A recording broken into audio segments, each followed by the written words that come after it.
Cycle గుర్తు మీద కొండబాబు గారు పోటీ చేస్తున్నారు. అలాగే కాకినాడ రూరల్ నుంచి గాజు గ్లాస్ గుర్తు మీద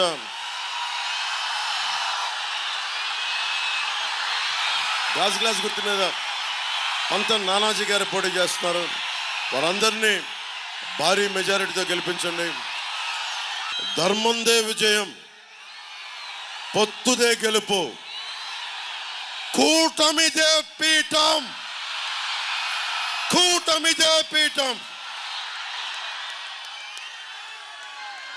ఒకే ఒక్క కవితా పంక్తులు వినిపించి సెలవు తీసుకుంటాను.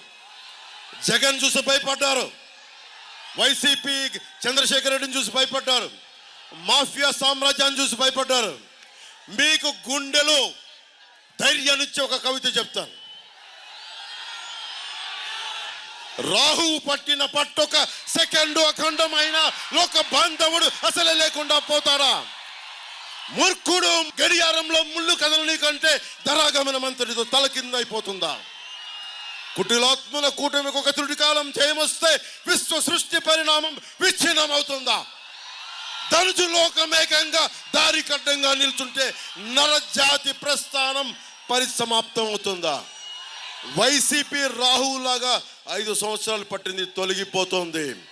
ఉదయించే కొత్త తరం వస్తుంది, ఉదయించే కూటమి వస్తుంది, కొత్త బాట వేస్తుంది, బంగారు భవిష్యత్తు వేస్తుంది అని తెలుసుకుంటూ మీ అందరికీ ఆశీస్సులు కోరుకుంటూ మా అభ్యర్థులందరికీ, కూటమి అభ్యర్థుల్ని, రాష్ట్రం మొత్తంలో ఉన్న జనసేన మద్దతుదారులు, జన సైనికులు, వీర మహిళలు, తెలుగుదేశం కార్యకర్తలు, తెలుగుదేశం మద్దతుదారులు అందరూ, బీజేపీ కార్యకర్తలు, బీజేపీ నాయకులందరూ మద్దతు తెలిపి కూటమికి అఖండ విజయం కల్పించాల్సిన కోరుకుంటూ సెలవు తీసుకున్నాను.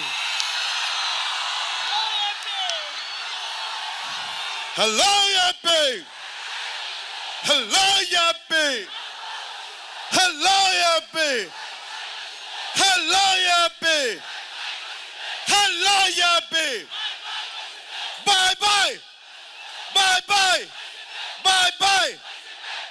జై టీడీపీ, జై బీజేపీ, జై జై జై జనసేన, జై.